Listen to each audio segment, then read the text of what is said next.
Olá, boa noite. Olá, boa noite, tudo bom? Vamos iniciar então mais uma live hoje com um convidado que é o Tiago. Ele é psicólogo, psicanalista, professor. Vem conversar com a gente sobre o tema masculinidades, um diálogo psicanalítico. Vamos aguardar o Tiago entrar. E aí até é interessante que ele também se apresente, né? Aqui no canal. Acho que esse tema é parte da pesquisa dele também, né? O que ele tem pensado. Vai poder ajudar a gente a pensar num tema bem contemporâneo, né?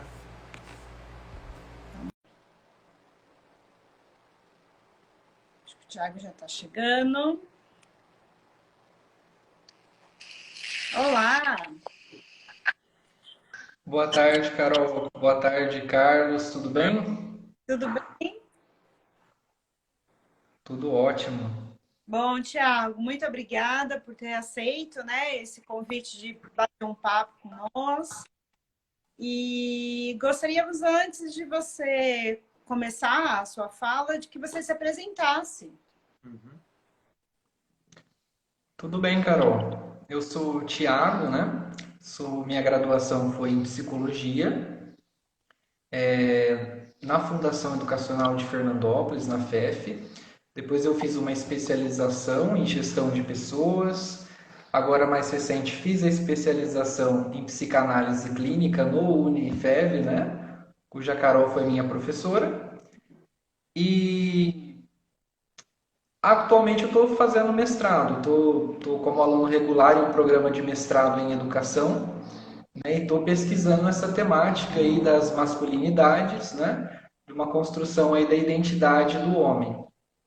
Estou nessa área de pesquisa, né, eu sou professor universitário, dou aula aqui no Unifunec, no Centro Universitário de Santa Fé do Sul.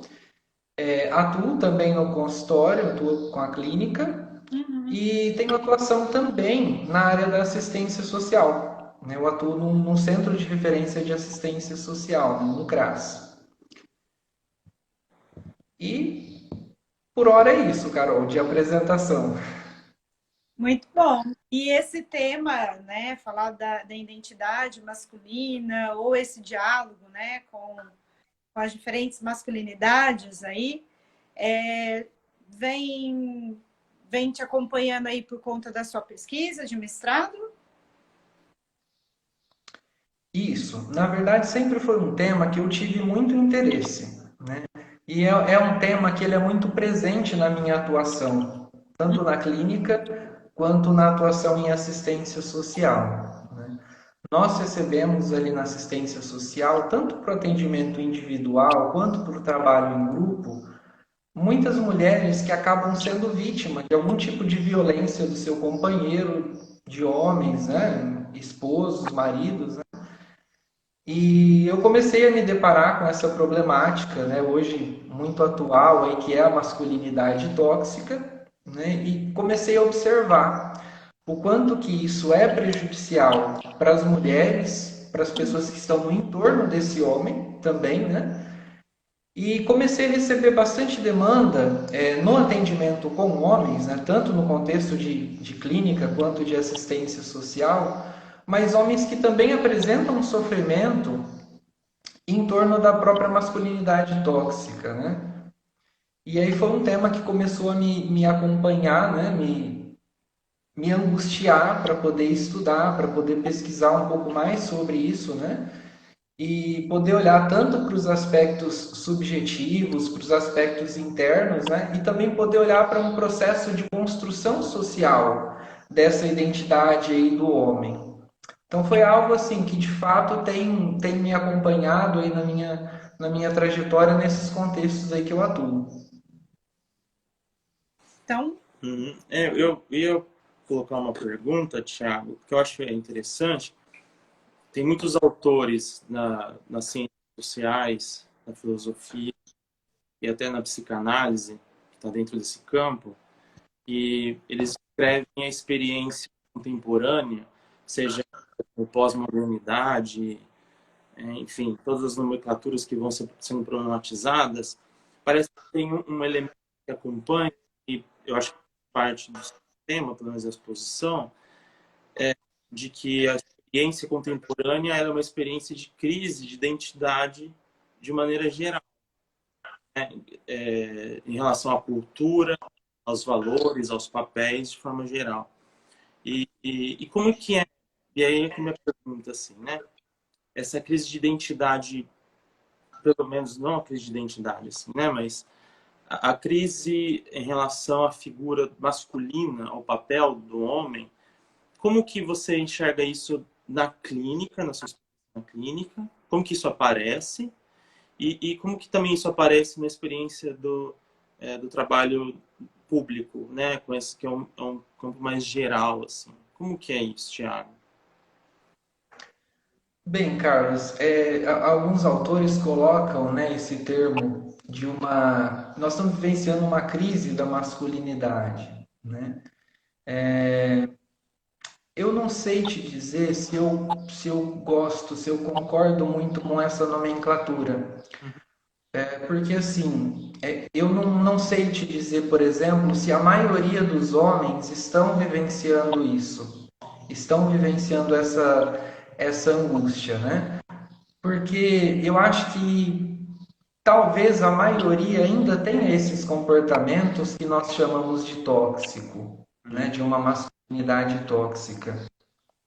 Mas eu tenho percebido uma angústia que tem mobilizado alguns de uma maneira importante.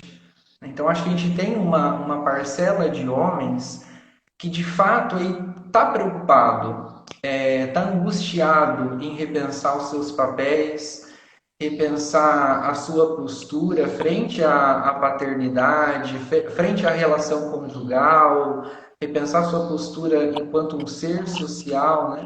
Então eu vejo uma mobilização muito positiva nesse sentido, né? Inclusive, Carlos, tem assim surgido algumas plataformas digitais. É uma coisa bem recente isso. Não sei se vocês conhecem, mas eu vou citar duas. Uma dessas plataformas digitais, ela chama Papo de Homem e a outra, ela chama Prazer Ele. Então são sites, são mídias digitais, na verdade, que abrem um espaço de diálogo para homens que estão querendo desconstruir essa masculinidade tóxica. E aí nessas plataformas você vai encontrar um espaço de interação entre homens, né? Você vai encontrar, por exemplo, cursos, diálogos, textos que tentam repensar, por exemplo, a questão da paternidade. O vínculo do pai com a criança, os cuidados iniciais, que socialmente sempre foram atribuídos geralmente à mãe, né? Sempre foram atribuídos a uma mulher para desempenhar esses cuidados, né? E homens também que estão ali procurando experiência sobre como ser um companheiro melhor, né? Como ser uma pessoa melhor, como poder entrar melhor em contato aí com as suas fragilidades, né? As suas vulnerabilidades. Eu queria, assim, né, poder trazer para a gente pensar também uma diferenciação entre o conceito de masculino e de masculinidade, que são dois conceitos assim, opostos, né? Opostos não, diferentes, não são sinônimos na obra do Freud, né? Então, quando Freud ele vai conceituar, por exemplo, o masculino, né, lá em 1915, no texto Pulsão e seus Destinos, ele vai descrever, né, as características da pulsão e ele vai trabalhar também os conceitos de masculino e feminino, né? E aí ele vai associar, por exemplo, o masculino ao ativo, ao comportamento de atividade. E o feminino ele vai associar à passividade. Então é importante a gente perceber que aqui ele não está falando de homens e mulheres, mas ele está falando de uma organização psíquica, né, de uma organização interna, que pode conduzir, que vai conduzir o comportamento desse sujeito. E que todos nós, homens ou mulheres, temos esses dois elementos na nossa organização psíquica, né? Aí a Melanie Klein, Bion, vão trazer, né, também essas contribuições de o quanto que é importante que essas duas instâncias psíquicas elas estejam equilibradas, né? Nem o homem e nem a mulher consegue ou deve a todo tempo ser ativo ou ser passivo, que seja o caso, né? Então, uma pessoa saudável, uma pessoa equilibrada, a gente espera que diante de uma figura de autoridade, por exemplo, um chefe, um policial, a gente espera um comportamento de maior passividade, né? Senão o cara vai chegar lá no serviço, diante do chefe, querendo se impor, ser uma pessoa ativa, possivelmente ele vai se dar mal, né?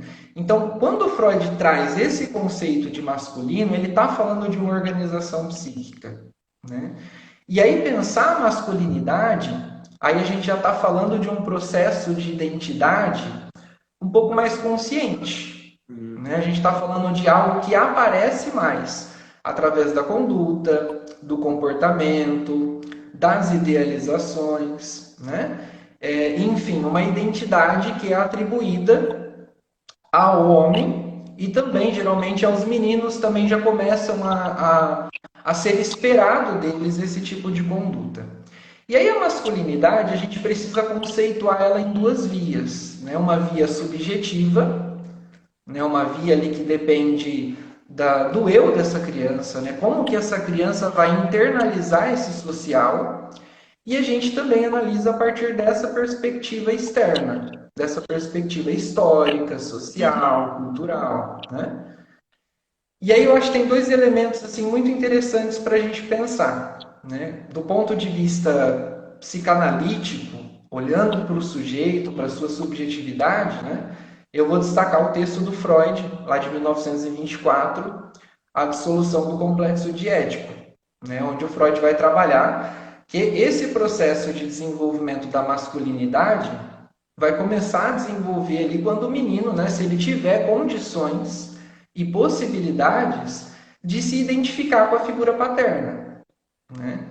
Então, se ele tiver condições de fazer esse processo identificatório com o pai, percebendo que o pai é uma figura ativa dentro da casa, uma figura ativa na relação com a mãe, ele vai ter condições de começar ali a desenvolver, então, esse processo da masculinidade, né? E no contexto social, a gente tem aí uma série de outros elementos, né, que eu acho que são inseparáveis da própria construção subjetiva, né?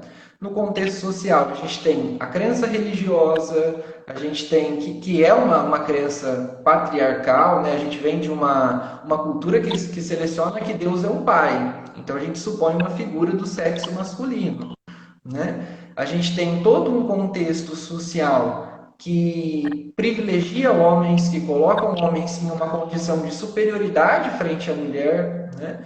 E aí esse contexto social vai produzindo o que alguns autores das ciências sociais vão chamar de masculinidade hegemônica ou de identidade hegemônica do masculino, né? Tem uma autora muito importante, socióloga, que trabalha esse conceito, chama Irene Connell. Ela é uma grande autora, tem feito muitas contribuições nesse campo da masculinidade. Ela faz uma leitura interessante dos aspectos sociais aí do complexo de Édipo. E é importante a gente pensar de todas essas influências da família, no contexto familiar, na relação com o Édipo, social, histórica e cultural. Uhum. Bom, eu acho, voltando, acho que toda essa construção que você fez é muito interessante porque vai dando as ferramentas para a gente pensar, né? E podendo separar os conceitos, defini-los, eu acho importante. E você falou uma coisa lá no começo da sua fala que eu achei interessante, além de outras, que é a ideia de crise. Eu gostaria de enfatizar isso. Você salientou que ela precisa ter, ela só pode ser iniciada como crise quando existe um reconhecimento do sujeito diante daquilo, do problema daquilo, parece, né? Acho que não dá para falar que existe uma crise, não dá para falar que existe, de maneira geral, uma crise de masculinidade, de identidade, que essa crise ela é vivenciada quando o sujeito entra em conflito com esses ideais que você pontuou, hegemônicos, com a dificuldade de entrar em posições passivas e ativas, de poder usar de diversos recursos, ou só quando ele só se fixa em uma, né? E não vê que o interessante e o criativo é poder usufruir de tudo. Isso, Carlos. Eu faço essa observação porque eu penso, né?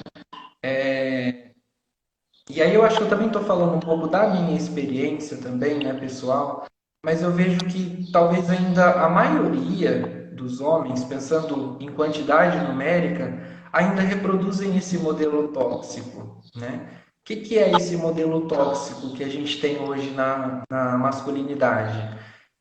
É um modelo muito idealizado, muito distante, né, do real, e é um modelo que provoca ali uma série de.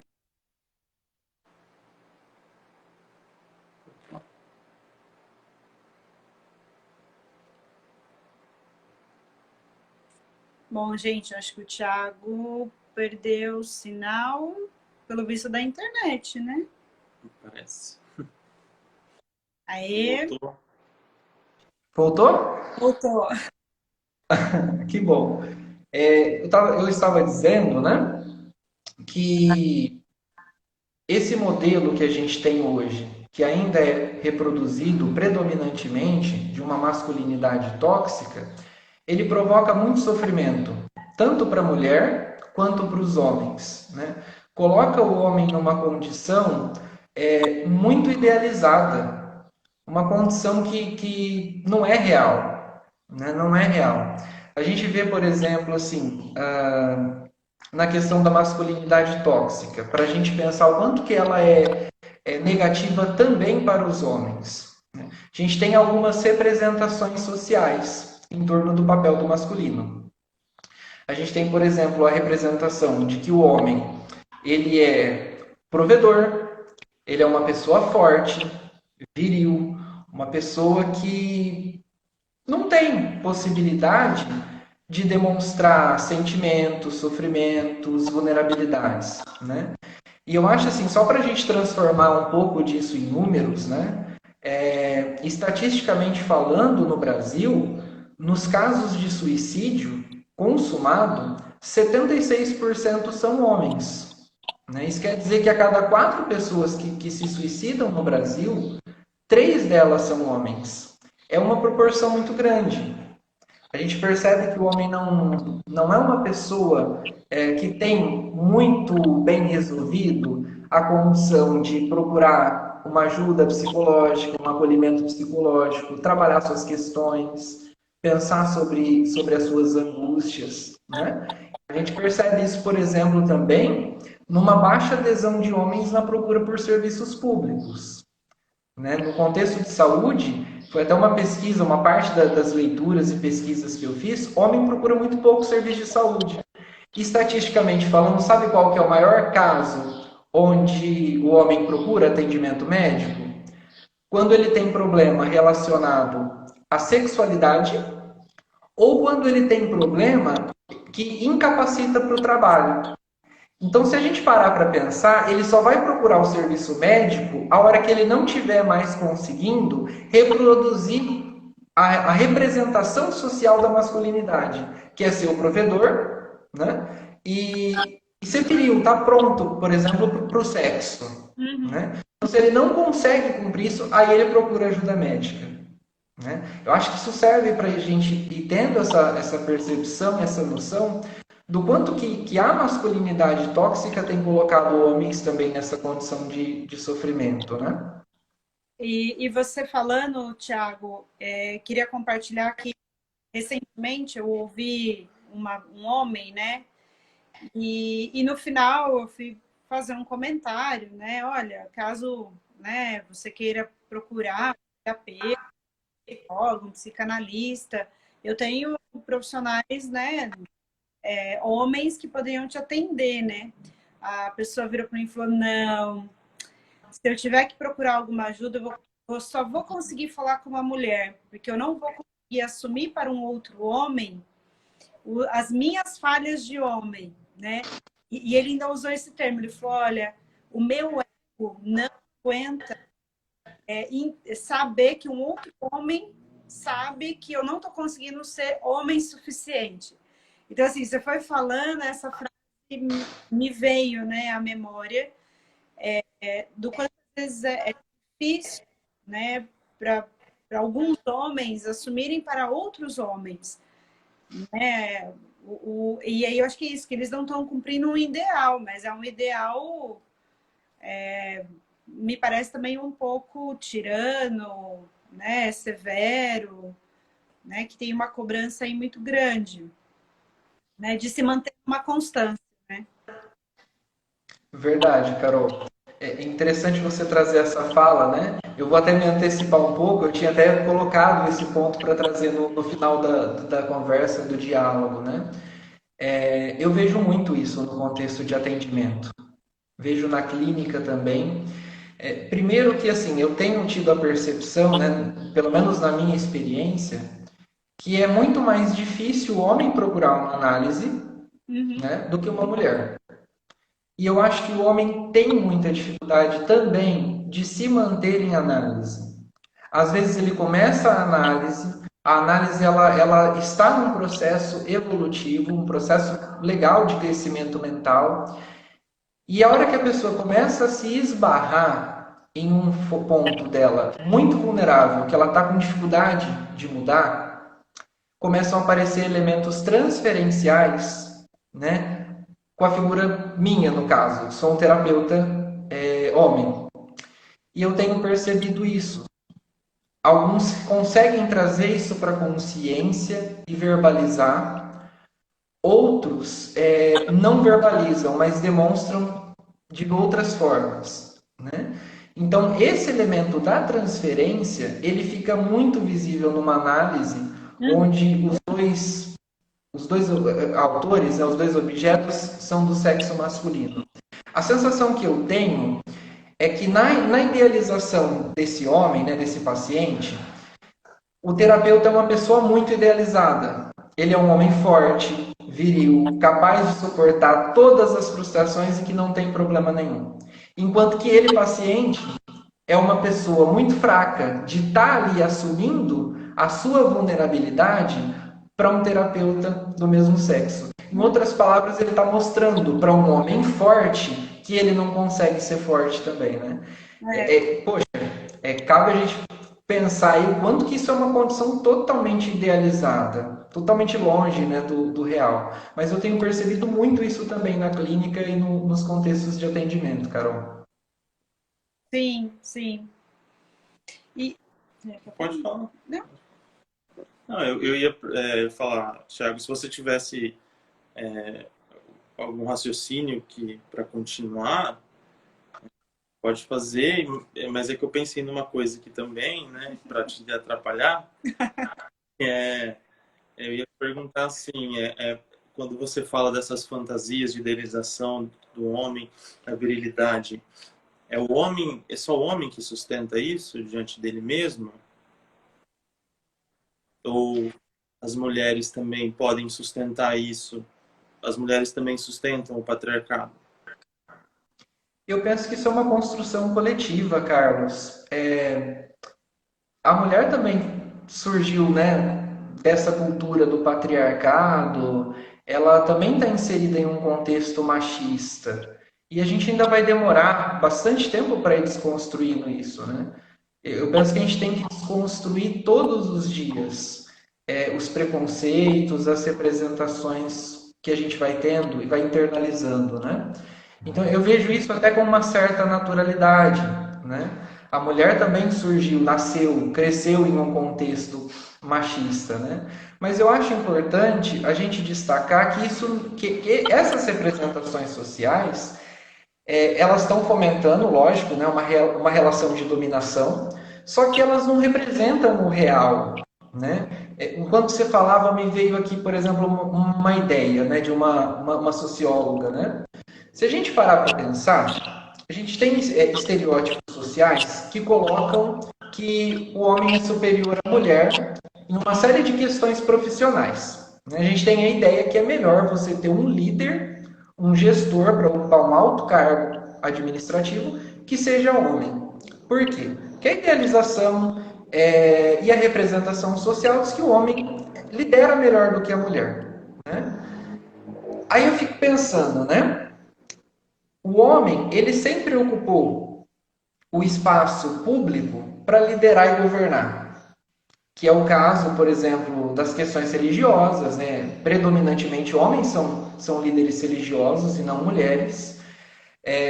As questões de trabalho, se a gente pensar até algumas décadas atrás, a maioria dos cargos eram ocupados por homens, né? Posições políticas, sociais, enfim, o homem predominava na esfera pública. Então tinha-se a ideia que a mulher não sabia liderar e governar. Mas quem que governava e liderava o espaço privado? Né? Quem que fazia a gestão do lar, promovia a educação dos filhos? Isso eu estou pensando ainda na visão do século passado. Né? Quem tinha condições de resolver todas as demandas familiares era a mulher. Né? E hoje, muitas mulheres continuam com essa função familiar de liderança do espaço privado, que é a casa, e muitas, além dessa função, elas assumem também uma posição de trabalhar fora, que é de serem ativas também e líderes também no espaço público. Né? Então, acho interessante a gente pensar o quanto que isso é uma idealização. Isso não representa, de fato, o real, não representa uma incapacidade da mulher nesse ponto. Então, me parece que a idealização vai se fazer presente nas duas figuras, nas duas posições. Tanto uma idealização desse homem que precisa se manter como provedor, forte, viril, enfim, né, másculo, e assim vai a lista, como também uma idealização nesse sentido do lugar também que a mulher pode ocupar, que ela é capaz de ocupar. Isso, Carol. Eu penso que nesse contexto todo, né? Aí é uma opinião minha mesmo, né? Eu penso que nesse contexto todo, durante muito tempo, talvez, a mulher não tinha condições de reagir frente a essas imposições que ela recebia da própria sociedade, da cultura, né? E aí agora a gente tem um movimento crescente do feminismo que tem sido útil para que a mulher tenha condições de se enxergar como um sujeito de direitos, de conquistar o seu espaço, né? De poder ocupar o espaço público, político, profissional, poder ocupar o espaço acadêmico, né? Então, todo esse cenário atual, ele tem fortalecido cada vez mais a mulher, até para ela poder se reconhecer como pessoa que tem condições de exercer a liderança e a governabilidade onde ela desejar, seja no espaço privado, público. Né? A gente tem mulheres ainda que optam por, de fato, ficarem no lar, cuidar dos filhos. Isso é uma escolha dela, né? Só que ela também precisa ter o direito, ter a liberdade de poder optar por outro tipo de escolha, né? Poder optar, né, também por seguir a vida pública, né? Então eu vejo que a gente começou um processo de desconstrução ou de quebra dessa masculinidade hegemônica, né? A masculinidade hegemônica, ela só existe se a feminilidade for submissa. E eu penso que muitas mulheres hoje elas não querem assumir essa posição aí de submissão. Né? Eu penso que a maioria talvez não queira mais isso. Tiago, você vai me perdoar se eu fizer agora um comentário que vai dar um nó nisso tudo, mas eu preciso compartilhar com você e com o Carlos, até para a gente pensar junto, que eu fico me perguntando, ok, nós vamos desconstruir, precisamos ressignificar, é um processo gradativo, pouco a pouco, mas assim, aí eu lembro da Isabel Kahn, de um texto dela, dizendo tem algo que é da natureza humana e não vai mudar, né? Que é a agressividade, a violência, enfim, né? Aí no cunho pessoal. Mas o que me vê? Se há uma idealização, né, dessa figura masculinizada, né, que nem é possível os homens se manterem nessa constância, que é idealizado demais. E, em contrapartida, também há uma idealização na posição feminina. Eu queria pensar junto com vocês, assim, como é que fica uma transição sem uma substituição de uma outra idealização? Porque eu estou aqui pensando, como é que fica a sociedade sem o ideal? Entendeu? Não sei o que vocês pensam, porque eu fico me perguntando que, às vezes, esse processo todo me parece um tanto longo e demorado, porque alguma outra idealização precisa ser construída. Não estou dizendo que é claro que pode ser uma outra idealização mais saudável, mais possível, não tão inatingível, mas eu fico me perguntando que o modelo hegemônico, submissão ainda existe, porque não construímos um outro ideal. O que vocês pensam? Quer falar primeiro, Carlos? Jogou para mim. Já que está aí. Eu concordo com a Carol. Eu penso que as mudanças elas precisam acontecer no varejo e não no atacado, né? Para não esculhambar tudo. E é claro que isso, quem ouve isso pode falar assim, uma posição conservadora diante dessa condição. Bom, talvez, né? Por que não? Porque eu imagino que quando a gente fala da crise, e eu achei curioso, porque eu consegui construir um pouco a ideia assim, eu acho que não é crise enquanto o sujeito não entra em conflito com isso. Aí você me fez pensar isso, né? E aí quando ele vai entrar em conflito, o que ele vai colocar no lugar, né?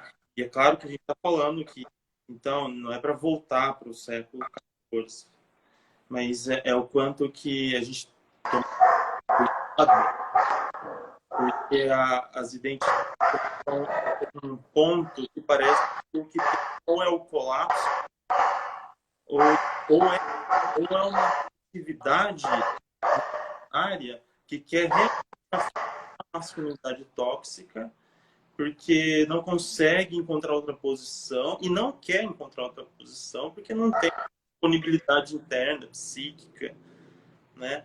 Então, é um pipinão, eu acho, pensar sempre nessas coisas e é o grande desafio da época, né? Eu acho que eu fiquei pensando isso. Tá, se não é esse ideal, como é que vai ser? Sabe o que eu penso, Carol? Eu fiquei pensando aqui, né, durante a fala de vocês. Talvez eu acho que o maior desafio que a gente enfrente agora, durante essa transição de identidades, vamos colocar assim, é a falta de um referencial, né? Todos os homens que existem hoje, que são vivos hoje, não tiveram um referencial diferente desse, né? Nós somos criados por pais, né, ou por outros cuidadores que vinham desse referencial tóxico.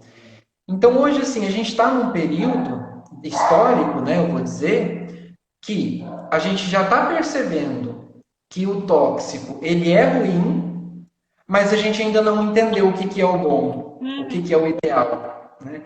Eu acho que essa falta de referencial é o mais difícil, né? E aí a gente vai precisar de um processo construtivo, evolutivo, de descoberta. Um trabalho de descoberta diária mesmo, para construir essa nova masculinidade. Uma questão que eu percebo muito também, como chega na clínica, como chega no contexto de atendimento na assistência social, são pais que às vezes eles se culpam pela forma como eles tratam o filho. E aí eles oscilam entre aquele modelo autoritário, aquele modelo patriarcal, de um modelo diferenciado, de querer demonstrar afeto, cuidado. Então está tendo essa oscilação ainda para esses homens, na minha percepção, né? Só que o que me dá esperança dessa mudança é ver que já tem bastante gente preocupada com isso, Uhum. se engajando, tentando, né? Tentando se aproximar desse filho, tentando se aproximar dessa criança. Mas eu concordo com tudo isso que vocês trouxeram, né? Eu acho que a falta de um referencial, a falta de um ideal é o que mais dificulta esse processo, né? Ó, a Câmara, eu não acho que deva ser um ideal generalista, mas sim um ideal pessoal que diz respeito à sua meta de vida. E isso dá uma discussão também, porque concordo, eu vou para o lado do indivíduo, eu acho, né? E aí é o pessoal. Mas eu entendo que tem pessoas que levantam uma discussão, problematizando de uma forma muito séria, que as questões devem ser levantadas dentro de um coletivo, né? E aí também entra em atrito com outras coisas. Então, eu entendo o que ela colocou aqui, eu entendo que tem uma discussão geral, mas eu acho que, pelo menos quando eu leio Freud, pelas minhas referências, eu vou para o lado de um indivíduo. Assim. Eu tenho muito medo quando a coisa é sempre mais generalista. Você quer ver outra pergunta também? Eu acho que a Ariane está Ariane. trazendo um comentário do Pierre, a Do dominação Bourdieu. do Bourdieu. Para mim está no branco, ele não consegui ler. A dominação masculina, paradigma para as dominações em geral, econômica, racial, o homem lobo do Uhum. Acho que ela resume bem, né, o que você falou, Tiago. E até você me fez pensar, quando a mulher vai para o espaço público, parece que o referencial dela é ser como um homem também, né? Então ela tem que botar o pau na mesa, né? Tem que ser a diretora machona, como se ela tivesse que encarnar também essa posição, não porque é algo espontâneo, individual dela, mas talvez porque às vezes é aquilo que o Reich chama de uma armadura de caráter, assim, né? Que ela tem que se apropriar daquilo para se defender, no final das contas. Isso é muito ruim para a economia psíquica do sujeito. E eu acho que o que a gente está discutindo aqui, que é uma novidade que o Freud que a gente está falando há 100 e poucos anos, que é uma novidade ainda, que é essa condição dupla do indivíduo se posicionar tanto numa feminilidade quanto numa condição ativa masculina. Acho que as contribuições, como você falou, da Melanie Klein, do Binho, do Lacan, todos esses caras falam isso. Quanto que a condição de receptividade, de criatividade, quanto que a condição de ação, de tolerância, são fundamentais. E que isso está no indivíduo independente de como ele se identifica, né? Do que ele gosta, de ser uma figura masculina ou feminina. Mas eu tendo a pensar, como a Carol também, que existem condições e disposições que são invariantes assim na espécie. O Winnicott tem um texto, que eu não me lembro o nome agora, que ele é muito profundo. Ele abre o texto com a conferência, ele fala assim, ele fala algo que a Carol falou, assim, existe a natureza humana, e isso eu vou pôr à prova, eu quero que vocês discutam comigo isso. E ele chama para briga, né? E ele vai, pá, pá, pá. E eu entendo também quando outras pessoas aparecem e falam, olha, isso é complicado, isso está dentro daquilo que a Ariane falou, a gente tem que discutir esses termos. Tudo bem, né? Acho que esse é o debate. Verdade, Carlos. Você me fez pensar aqui com esses exemplos que você trouxe sobre a questão dos papéis sociais, como que eles eram construídos e como que eles estão hoje na contemporaneidade. Eu fiquei pensando que, assim, talvez não que não exista, mas eu acho que isso era mais forte na geração passada. Os papéis eles eram muito rígidos. Então, assim, qual que é a função do homem? É trazer o alimento para casa. Qual que é a função da mulher? É cuidar dos filhos e manter ali a manutenção do lar. Então a gente tinha uma rigidez que, assim, não estou dizendo que ela era uma rigidez boa, mas para aquele contexto sociocultural ela fazia algum sentido. Era o contexto da guerra, da repressão, né? Hoje a gente vivencia um outro contexto. O contexto contemporâneo hoje estimula a liberdade, a autonomia, o protagonismo do indivíduo no espaço público, né? Então a gente está diante de um ponto que homens e mulheres precisam conseguir desenvolver, no meu ponto de vista, papéis mais flexíveis, né? Eu vou dar um exemplo, por exemplo, você citou o Winnicott, eu adoro o Winnicott. Eu vou citar, por exemplo, a função paterna e a função materna. Então, aqueles pais, aqueles homens contemporâneos que querem se aproximar de uma relação mais próxima de afetividade com os seus filhos, eles vão precisar cumprir em algum momento aquilo que o Winnicott chamou de função materna. E quando ele usa o termo função, ele não está se referindo ao objeto. Ele está se referindo a quem tem condições ou maior probabilidade de oferecer esses cuidados. Então a gente tinha, por exemplo, né, uma maior probabilidade nas décadas passadas de que a mulher assumisse os cuidados com os filhos e que o homem saía para trabalhar, né? Hoje em dia esse cenário está muito diferente, né? Então às vezes vai ter períodos que a mulher vai estar trabalhando fora e o homem vai precisar cuidar da criança. Então, essa flexibilidade nos papéis é uma das coisas que eu acho que tem angustiado muito, muito o homem. Um discurso que eu recebo muito, Carlos, na clínica ou no atendimento, né, da assistência social, é o quanto que a atividade profissional ela é ligada e muito enraizada na construção da identidade do homem, né? O homem que não produz capital no sistema que nós estamos inseridos, que é o capitalismo, ele não é visto como homem, né? E a pergunta que esse homem se faz é, bom, já que eu não sou provedor, já que eu não produzo nada, qual que é a minha função, né? Não me ensinaram a ser afetivo com os filhos. Então eu não sei ser afetivo com os filhos, eu também não estou dando conta de prover as necessidades econômicas do meu lar. Quem que sou eu? Aí eu acho que a gente pode pensar nessa dificuldade de compreensão ou de crise identitária, né? Eu acho que é algo importante aí para a gente pensar também.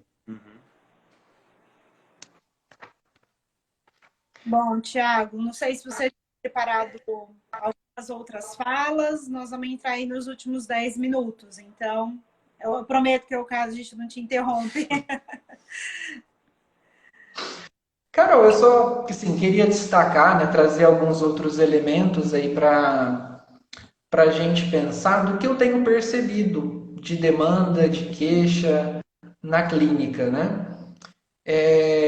Eu tenho percebido que aqueles homens que estão muito ainda ligados a esse aspecto tóxico da masculinidade, eu vejo que eles têm muita dificuldade de chegar para uma análise, uma dificuldade de se manter na análise, principalmente quando o analista é homem, tá? Pelo menos na minha experiência, isso tem aparecido de uma forma muito forte.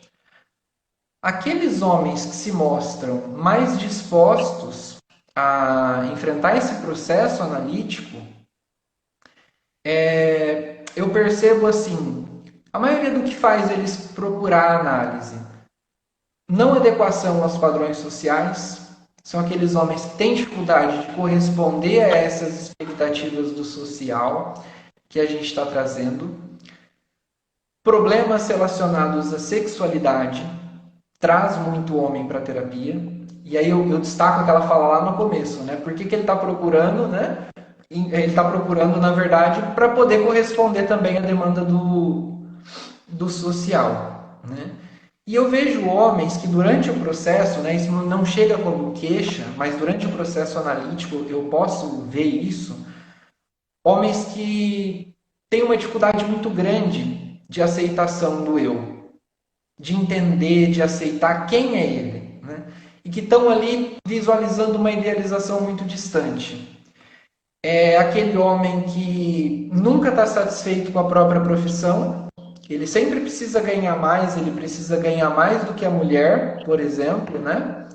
Ele precisa corresponder a uma série de demandas, eu colocaria de um modo resumido que é um homem que está muito mais preocupado em atender o desejo do outro do que um desejo próprio, né? Do que um desejo aí pessoal. Vejo muita fantasia narcísica, um discurso assim arrogante, né? De uma arrogância no sentido, como que eu posso trazer aqui para a gente pensar? Mas olha, eu vim aqui por tal demanda e você está querendo pensar outras coisas, né? Eu vou dizer aí nesse sentido, né? De tentar até controlar o setting. Uhum. Eu tenho essa percepção, né, também. E eu acho que a função da análise, né, eu acho que ela mais pode contribuir para o sujeito é levar ele para uma reflexão de quem ele é, poder aceitar que ele é uma pessoa que tem limitações, que está em processo, é uma pessoa inacabada, é uma pessoa que não está pronta, né? Mas que está num processo de construção de identidade. E a nossa identidade ela vai ser construída até o último dia da nossa vida, né? Eu penso, talvez a maior contribuição da psicanálise, né, não só para essa demanda do desenvolvimento das masculinidades, mas para o geral, eu penso que ajudar esse sujeito a se reconhecer, se aceitar, né, e poder formular um projeto de vida que seja mais próximo do real, que não seja tão fantasioso, né, e tão idealizado. Uhum. Dentro desses exemplos que você vai dando, Thiago, também não aparece assim, eu vim aqui porque a minha companheira mandou. Isso é comum? Aparece, E Carlos. aí a demanda é de quem, né? Eu fico me perguntando.